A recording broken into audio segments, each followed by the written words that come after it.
समस्त देशवासियों एवं ब्रजवासियों को गोवर्धन विधायक ठाकुर कारिंदा सिंह की तरफ से स्वतंत्रता दिवस की हार्दिक शुभकामनाएं।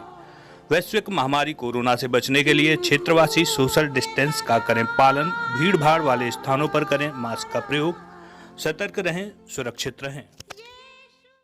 समस्त देशवासियों एवं ब्रजवासियों को मथुरा वृंदावन नगर निगम के पार्षद राहुल अधिकारी की तरफ से स्वतंत्रता दिवस की ढेरों शुभकामनाएं। वैश्विक महामारी कोरोना से बचने के लिए क्षेत्रवासी करें सोशल डिस्टेंसिंग का पालन, भीड़ भाड़ वाले स्थानों पर करें मास्क का प्रयोग, रहें सतर्क व सुरक्षित। समस्त देशवासियों एवं ब्रजवासियों को नगर अध्यक्ष व्यापार मंडल छाता व पूर्व चेयरमैन नगर पंचायत छाता चौधरी जगपाल सिंह की तरफ से कृष्ण जन्मोत्सव व स्वतंत्रता दिवस की हार्दिक शुभकामनाएं। वैश्विक महामारी कोरोना से बचने के लिए क्षेत्रवासी करें सोशल डिस्टेंसिंग का पालन, भीड़ भाड़ वाले स्थानों पर करें मास्क का प्रयोग, सतर्क रहें, सुरक्षित रहें। समस्त जनपदवासियों एवं क्षेत्रवासियों को उपाध्याय मोटर्स के संचालक राहुल उपाध्याय की तरफ से स्वतंत्रता दिवस की हार्दिक शुभकामनाएं।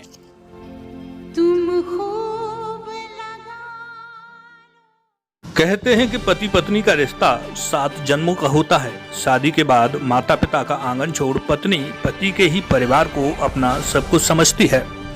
लेकिन नौहजील थाना क्षेत्र के गांव मडुआका में एक ऐसा मामला सामने आया है जहां पत्नी पति की हत्या कर कातिल बन गई। लोग श्री कृष्ण जन्माष्टमी का आनंद उठा रहे थे तो मडुआका गांव में नवविवाहित महिला ने अपने पति की रस्सी से गला घोंटकर हत्या कर दी। मृतक के पिता की तहरीर पर पुलिस ने पत्नी के खिलाफ हत्या का मुकदमा दर्ज कर सबको पोस्टमार्टम के लिए भेज दिया है, जहां गला दबाकर हत्या किए जाने की पुष्टि हुई है। पुलिस ने पत्नी को हिरासत में लेकर जेल भेज दिया है।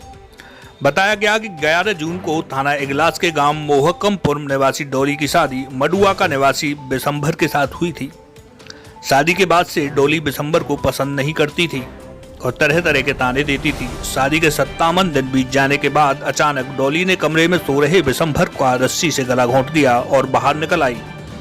कुछ देर बाद डोली ने घर के अंदर शोर मचाना शुरू कर दिया। घर के लोग कमरे में पहुंचे और अचेत अवस्था में पड़े बिशंभर को अस्पताल ले गए, जहां चिकित्सकों ने उसे मृत घोषित कर दिया। मृतक बिशंभर के पिता ने बिशंभर की पत्नी डोली पर हत्या करने का आरोप लगाया था, जिसके बाद पुलिस ने सबको कब्जे में लेकर पोस्टमार्टम के लिए भेज दिया। पोस्टमार्टम रिपोर्ट में गला दबाकर हत्या किए जाने की पुष्टि होने पर पुलिस ने डोली को हिरासत में लेकर गहनता से पूछताछ की तो पता लगा डोली बिशंभर से नाखुश थी और उसकी शादी जबरन की गई थी, जिसके चलते उसने अपने पति की हत्या कर दी। अपर पुलिस अधीक्षक ग्रामीण श्रीचंद ने जानकारी देते हुए बताया कि मृतक बिशंभर के पिता की तहरीर पर हत्या का मुकदमा दर्ज कर लिया गया है। बिशंभर की पत्नी डोली को हिरासत में लेकर पूछताछ की गई तो डोली ने अपना अपराध स्वीकार कर लिया है। हत्या के आरोप में डोली को जेल भेज दिया गया है। श्री सतवीर उर्फ सत्तो पुत्र भागवत थाना नौझील ने कल आकर थाने पर आकर सूचना दी कि उनके पुत्र बिशंभर, जिसका विवाह 2 माह पूर्व हुआ था, उनकी हत्या उनकी पुत्र वधू द्वारा कारित कर दी गई है।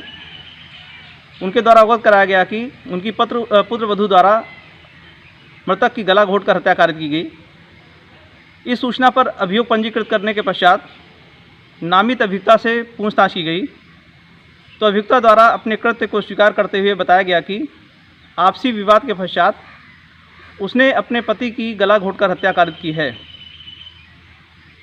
इसके पश्चात साक्ष्य संकलन करते हुए अभियुक्ता को गिरफ्तार कर लिया गया है।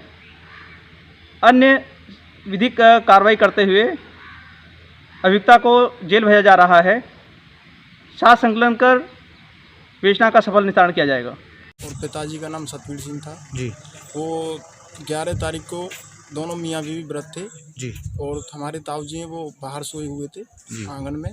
और उसके बाद पिताजी के पास वो खाना लेके आई तो पिताजी ने पूछा, बेटा बिशंभर कहाँ है? तो उन्होंने कहा कि बिशंभर सो रहे हैं जी। तो उन्होंने थोड़ी देर बाद वो औरत चिल्लाती हुई आई है, मेरी भाभी हैं जो जी। कि वो बोल नहीं रहे हैं। तो मेरे ताऊ जी अंदर गए उन्हें देखने तो वो अज्ञात मतलब हालत में पड़े हुए थे जी। डेथ हो गई उनकी। और फिर उन्होंने डॉक्टर बुलाया। डॉक्टर ने सिद्ध कर दिया कि ये मर चुके हैं। तो आपको कैसे पता? आप बता रहे हो कि भाभी ने ही हत्या की है, तो नहीं, आपको हमको कैसे सर जाना? 2 दिन बाद जैसे पोस्टमार्टम हुआ तो एसओजी पुलिस जो आई थी जी। जो, तो उन्होंने उनको उठा के ले गए। उसने अपने आप खुद ही कबूल किया था कि हाँ मैंने ही उनकी हत्या की है।